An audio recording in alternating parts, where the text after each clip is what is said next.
Hello students, my self Harsh Kumar and आपका स्वागत है देश के सबसे बड़े एजुकेशन चैनल moviesala.com पर। आज हम पढ़ने वाले हैं 9th क्लास का चैप्टर नंबर 9 और चैप्टर का नाम है मोशन। इसमें जो हम आज पढ़ने वाले हैं टॉपिक का नाम है डिस्टेंस और डिस्प्लेसमेंट। तो डिस्टेंस और डिस्प्लेसमेंट के बारे में आज हम पढ़ेंगे। तो सबसे पहले मैं डिफाइन करना चाहूँगा डिस्टेंस क्या होता है। तो डिस्टेंस क्या होता है? The path length covered by an objects. The path length covered by an objects, यानी कि कोई ऑब्जेक्ट, किसी ऑब्जेक्ट्स के द्वारा जितना पाथ लेंथ कवर किया जाता है वो उसका क्या कहलाता है? डिस्टेंस कहलाता है। जैसे कि फॉर एन एग्जाम्पल, एक ऑब्जेक्ट ए पॉइंट से स्टार्ट करता है अपनी जर्नी और बी पॉइंट पर क्या ख़त्म कर देता है, तो इसका जो डिस्टेंस है, इसका अगर वो 5 मीटर चला है, ए से बी तक का जो डिस्टेंस कहलाएगा वो क्या कहलाएगा? ए बी यहाँ पर कितना है? 5 मीटर। तो उसका जो डिस्टेंस है वो कितना कहलाएगा? 5 मीटर। तो जितना कोई ऑब्जेक्ट्स मूव करता है, ट्रेवल करता है, पाथ लेंथ कवर करता है, वो उसका क्या कहलाता है? डिस्टेंस कहलाता है। तो अगर मैं यहाँ पर एक एग्जाम्पल लूँ तो एग्जाम्पल किस तरह से होगा? तो यहाँ पर एक एग्जाम्पल गिवन है। तो यहाँ पर देखो, a body covers a distance of L metre along a semi circular path, calculate the magnitude of displacement. तो यहाँ पर देखो, पहले डिस्टेंस क्या होता है? अब हम पहले यहाँ से चल रहे हैं, ठीक है, यहाँ से गए, यहाँ पर गए और यहाँ से यहाँ पर गए। क्लियर? तो ये क्या हो जाएगा? यहाँ पर डिस्टेंस हो जाएगा। डिस्टेंस क्या है? हम ए पॉइंट से चल रहे हैं और बी पॉइंट पर हम यहाँ पर पहुँच गए, तो वो उसका क्या कहलाएगा? डिस्टेंस कहलाएगा। जितना भी कोई ऑब्जेक्ट्स मूव करता है, अगर हम यहाँ से ए से बी पर गए, 5 मीटर चले, और बी से सी पर गए, फिर 5 मीटर चले, और सी से डी पर गए, फिर 5 मीटर चले, तो जो हमने डिस्टेंस कवर किया वो कितना हो जाएगा? ए और डी के बीच में 5, 5 और 5। तो डिस्टेंस कितना कहलाएगा? यहाँ पर डिस्टेंस हो जाएगा हमारा 15 मीटर। तो अब सिंपली हम बात करते हैं डिस्प्लेसमेंट के बारे में। डिस्प्लेसमेंट क्या होता है? डिस्प्लेसमेंट को अगर मैं डिफाइन करूं एक वर्ड में, तो एक वर्ड में हम लिख सकते हैं, डिस्प्लेसमेंट को लिख सकते हैं हम शॉर्टकट डिस्टेंस।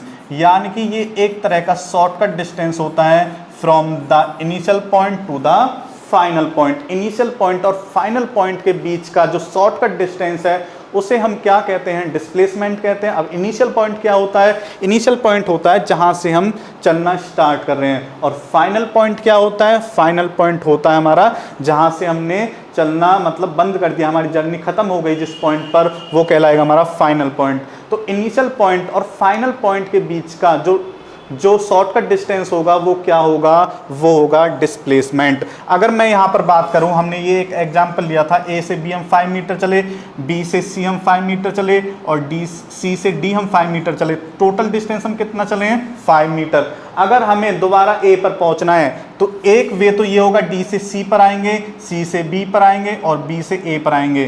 तो हमें मतलब ए पर पहुँचने के लिए 15 मीटर चलना पड़ेगा। तो ये तो इसका डिस्टेंस कहलाएगा। अगर डिस्प्लेसमेंट है तो डिस्प्लेसमेंट हम डी से कहाँ पर आ जाएंगे? डायरेक्ट ए पर, और ये डिस्टेंस कितना होगा? 5 मीटर। तो यहाँ पर जो डिस्प्लेसमेंट है वो क्या हो जाएगा? 5 मीटर। तो 5 मीटर जो डिस्प्लेसमेंट है वो डिस्टेंस से हमेशा मतलब क्या होगा? छोटा रहेगा। जो डिस्प्लेसमेंट है इक्वल भी हो सकता है और हमेशा क्या रहेगा? छोटा रहेगा। तभी तो हम क्या कह रहे हैं? इसे शॉर्टकट डिस्टेंस कह रहे हैं। अगर हमें शॉर्टकट लेने की ज़रूरत कब पड़ती है? जब हमें कम डिस्टेंस ट्रेवल करना हो। तो कभी भी ध्यान रखना ये बात, कभी भी डिस्प्लेसमेंट डिस्टेंस से ज़्यादा नहीं हो सकता। कम हो सकता है और इक्वल हो सकता है। एक कम कब होगा? तो कुछ कंडीशंस में कम इस तरह से हो सकता है, और जीरो भी हो सकता है और इक्वल भी हो सकता है। जीरो कब होगा, इक्वल कब होगा, ये अभी हम पढ़ने वाले हैं। तो यहाँ पर देखो नेक्स्ट क्या है यहाँ पर। अब यहाँ पर डेफिनेशन है। डेफिनेशंस क्या है? डिस्टेंस देखो, distance travel by a body is actual length, यानी कि जितना हम एक्चुअल पाथ कवर करते हैं, actual path covered by a moving body respective to the direction in which the body travels. मतलब यहाँ पर डायरेक्शन कोई मायने नहीं रखती, किसी भी डायरेक्शन में हम ट्रेवल कर सकते हैं, तो वो उसका क्या कहलाएगी? डिस्टेंस कहलाएगी।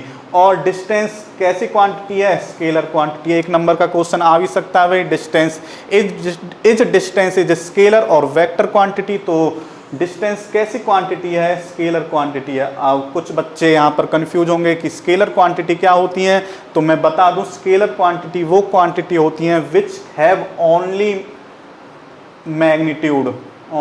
Magnitude but not direction. मतलब इनके पास केवल क्या होती है, मैग्नीट्यूड होता है, डायरेक्शन नहीं होती। अगर हमसे कहा जाए डिस्टेंस, अगर हमसे कहा जाए ए डिस्टेंस है 5 मीटर, तो यहाँ पर क्या है, मैग्नीट्यूड ही गिवन है, कोई भी डायरेक्शन नहीं गिवन। तो जो डिस्टेंस है वो कैसी क्वांटिटी है, वो है हमारी स्केलर क्वांटिटी। और डिस्प्लेसमेंट की अगर मैं बात करूँ तो डिस्प्लेसमेंट क्या है, यहाँ पर डिस्प्लेसमेंट देखो, डिस्प्लेसमेंट है यहाँ पर when a body moves from one point to another the shortest distance between the initial position and the final position of the body along with direction is known as displacement. इसमें क्या है, जब एक body एक point से दूसरे point पर जाती है तो उनके बीच का जो शॉर्टेस्ट डिस्टेंस है वो ही क्या कहलाता है, डिस्प्लेसमेंट कहलाता है। अगर मैं डिस्प्लेसमेंट की बात करूं तो यहाँ पर अगर मैं बात करूँ डिस्प्लेसमेंट कैसी क्वांटिटी है, ये क्वांटिटी है वेक्टर क्वांटिटी। और वेक्टर क्वांटिटी कौन सी होती हैं, तो वेक्टर क्वांटिटी लिखना, वेक्टर क्वांटिटी कौन सी होती हैं, विच है बोथ। इसमें क्या होती हैं, बोथ मैग्नीट्यूड भी होता है और डायरेक्शंस भी होती हैं, मैग्नीट्यूड और डायरेक्शन। तो ध्यान रखना, डिस्टेंस कैसी क्वांटिटी है, स्केलर क्वांटिटी है, और डिस्प्लेसमेंट कैसी क्वांटिटी है, वेक्टर क्वांटिटी है। Therefore it has magnitude as well as direction, क्योंकि इसके पास मैग्नीट्यूड भी होता है और डायरेक्शन भी होती है। तो इस तरह से जो ये बेसिक डिफरेंस है अबाउट डिस्टेंस एंड डिस्प्लेसमेंट। अब हम यहाँ पर पढ़ने वाले हैं, यहाँ पर एक क्वेश्चन के बना है, ये क्वेश्चन है कुछ, तो देखो क्या इस क्वेश्चन में, a body covers a distance of L metre. एक बॉडी है वो ए से बी पॉइंट तक कितना डिस्टेंस ट्रेवल करती है, एल मीटर डिस्टेंस ट्रेवल करती है अलोंग ए सेमी सर्कुलर पाथ। इस सेमी सर्कुलर पाथ यानी कि यहाँ से यहाँ तक जो डिस्टेंस है वो कितना है, एल मीटर है। Calculate the displacement. अब हमें क्या बताना है, डिस्प्लेसमेंट ऑफ द बॉडी बतानी है। तो कितना डिस्प्लेसमेंट होगा, तो एक बॉडी है, हम ए से बी पर चल रहे हैं, ठीक है, ए से बी पर। तो ए से बी से हमने एल मीटर डिस्टेंस ट्रेवल किया, एल मीटर डिस्टेंस ट्रेवल किया, तो ये हो गया इसका डिस्टेंस। अब डिस्प्लेसमेंट क्या होगा, हम बी से कहाँ पर आ जाएंगे, सीधे ए पर आ जाएंगे, बी से कहाँ पर आ जाएंगे, ए पर। तो ये क्या हो जाएगा, हमारा डिस्प्लेसमेंट हो जाएगा। और तो यहाँ सॉल्यूशन देखो इसका किस तरह से कैलकुलेट करेंगे। तो L हमारा क्या है, L हमने जो डिस्टेंस ट्रेवल किया है बाय द बॉडी। अब जो L है वो किसके इक्वल है, देखो ये जो L है ये किसके इक्वल होगा, अगर हम यहाँ से यहाँ तक का डिस्टेंस ट्रेवल कर रहे हैं तो ये एक सेमी सर्कल है, और सेमी सर्कल की जो हम डिस्टेंस ट्रेवल करते हैं अलोंग द सर्कुलर पाथ, तो वो क्या होगा, हम उसका सरकमफ्रेंस ट्रेवल करते हैं, यानी कि जो L है, अब सेमी सर्कल इक्वल्स टू हो जाएगा पाई आर। पूरा सर्कल होता तो सरकमफ्रेंस होती 2 पाई आर, बट अब यहाँ पर क्या है, सेमी सर्कल है, तो जो लेंथ है वो किसके इक्वल लिख सकते हैं हम, पाई आर के इक्वल लिख सकते हैं। तो जो लेंथ है वो किसके इक्वल लिख दी हमने, पाई आर के इक्वल लिख दी। So the magnitude of the distance is pi r. जो डिस्टेंस कितना ट्रेवल किया हमने, पाई आर डिस्टेंस ट्रेवल किया। और in this semi circle the shortest distance between the 2 point a and b is the diameter of the semi circle. अभी मैंने बताया था, अगर हमें ये तो हो गया ए से बी तक हम इस पाथ में गए हैं तो ये तो हो जाएगा डिस्टेंस, बट बी से अगर हम ए पर आ रहे हैं तो ये क्या हो जाएगा, डिस्प्लेसमेंट। और डिस्प्लेसमेंट ये क्या है, ये डायमीटर है। अगर मैं इसको पूरा सर्कल लिखूं तो ये क्या होता है, डायमीटर होता है। तो जो डायमीटर क्या हो जाएगा, इसका डिस्प्लेसमेंट हो जाएगा। तो इस तरह से हम इस क्वेश्चन को सॉल्व कर सकते हैं।